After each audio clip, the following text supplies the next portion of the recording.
saveur divine.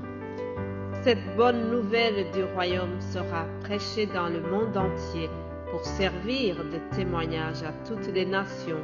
Alors viendra la fin. Ce pain céleste vous est présenté par Immaculée Niraneza.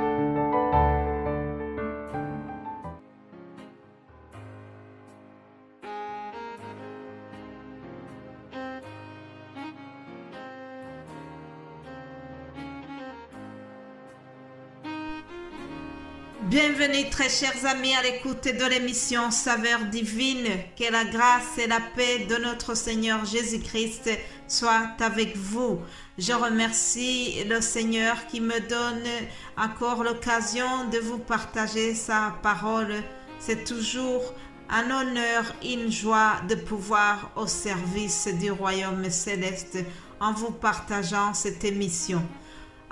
Pour aujourd'hui, je vous propose de commencer par une louange qui est liée au psaume 33 à partir du verset 8.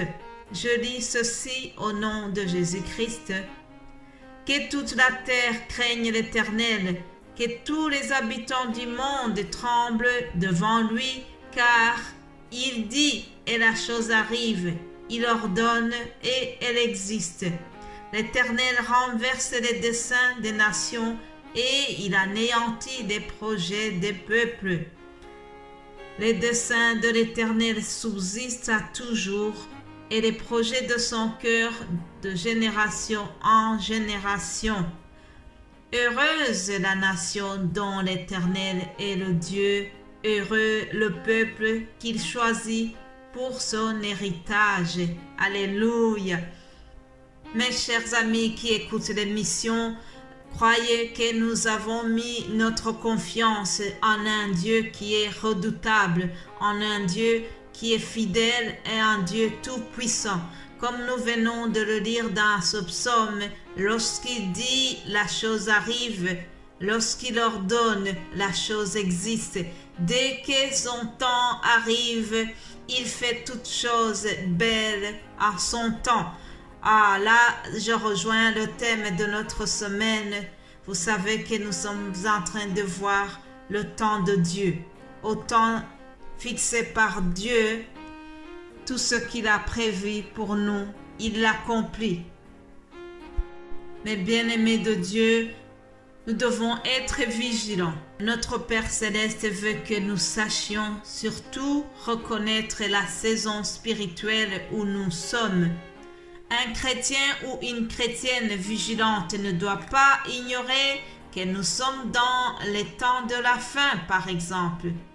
Oui, chers amis, on est plus que jamais proche du retour de Jésus-Christ. Plusieurs signes de la Bible nous le prouvent et pour cela, nous devons être encore plus vigilants. Nous devons se sanctifier dans les moindres détails de notre vie. Comme dit la parabole de Matthieu 25, nous devons être comme ces 5 filles qui sont sages, qui avaient leur lampe prête. Nous devons avoir de l'huile dans nos lampes. Ainsi, lorsque Jésus-Christ reviendra, nous n'aurons pas la honte. Ma méditation d'aujourd'hui donc a un objectif de vous inviter, nous inviter à être encore plus vigilants pour reconnaître le temps de Dieu. Vous savez, lorsque Jésus-Christ était dans le monde, il a fait un reproche aux pharisiens parce que ceux-ci n'ont pas reconnu le temps de Dieu. Autant que Dieu avait annoncé par les prophètes, ce temps est arrivé et le Messie annoncé depuis des siècles est arrivé. Malheureusement, les pharisiens, les sadduciens, toutes ces personnalités qui étaient censées de le reconnaître étaient incrédules.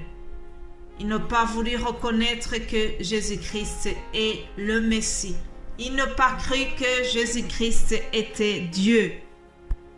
D'ailleurs, parmi les reproches qu'on lui a fait souvent, on lui reprochait de se faire égal à Dieu. Tout simplement parce qu'il n'a pas reconnu qui était Jésus. Autrement dit, il n'a pas reconnu que le temps de Dieu était arrivé.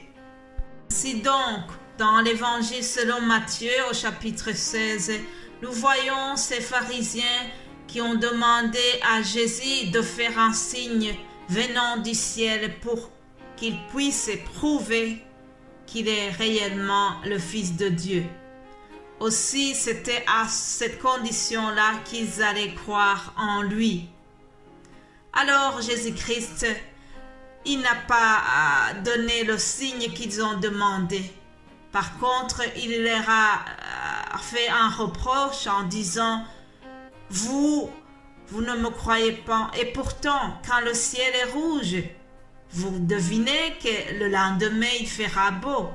Quand le ciel est sombre, vous devinez que le lendemain il fera mauvais. Alors, comment est-ce que vous ne pouvez pas discerner les signes du temps?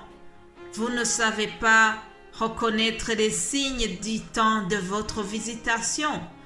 Le Seigneur leur reproche qu'ils n'ont pas reconnu le moment où ils ont été visités par le Messie. Ils ont pu discerner les signes du temps et malheureusement, ils n'ont pas su discerner qui était Jésus. Pauvres pharisiens, Jésus, le Fils de Dieu, était devant eux. La promesse de Dieu qui était faite à Israël, le Messie annoncé depuis les siècles, est devant leurs yeux. Malheureusement, ils ne l'ont pas reconnu. Et pourtant, le temps de la visitation était accompli. Le Dieu d'Israël avait racheté son peuple en envoyant un puissant sauveur dans la maison de David, comme c'était prévu. Au temps fixé par Dieu, il s'est souvenu de la Sainte Alliance qu'il avait faite avec Abraham. Malheureusement, ces pharisiens, ils ont été incapables de le voir et de le reconnaître. Ils ont été incapables de reconnaître leur temps de visitation. Souvent, Jésus leur dira qu'ils ont les yeux mais ne voient pas. Leur cœur est endurci, leur cœur est fermé aux réalités spirituelles. Que Dieu nous aide, chers amis. Que le Saint-Esprit nous vienne en aide. Je prie que nous puissions discerner vraiment la saison spirituelle dans laquelle nous nous trouvons. Je prie que le Saint-Esprit nous aide à être vigilants, à reconnaître le temps de notre visitation aussi. Que Jésus-Christ ne puisse jamais nous reprocher que nous avons eu la même attitude que les pharisiens. Je voudrais terminer cet audio en vous rappelant que le temps de Dieu n'est pas comme le temps des hommes. Mais bien-aimés de Dieu, rappelez-vous ce que je vous ai dit à propos du temps chronos et le temps kairos de Dieu. Ces notions-là vont nous aider à comprendre le fonctionnement de Dieu. Alors, je voudrais aussi terminer en vous rappelant que Dieu fait toutes choses bonnes en son temps.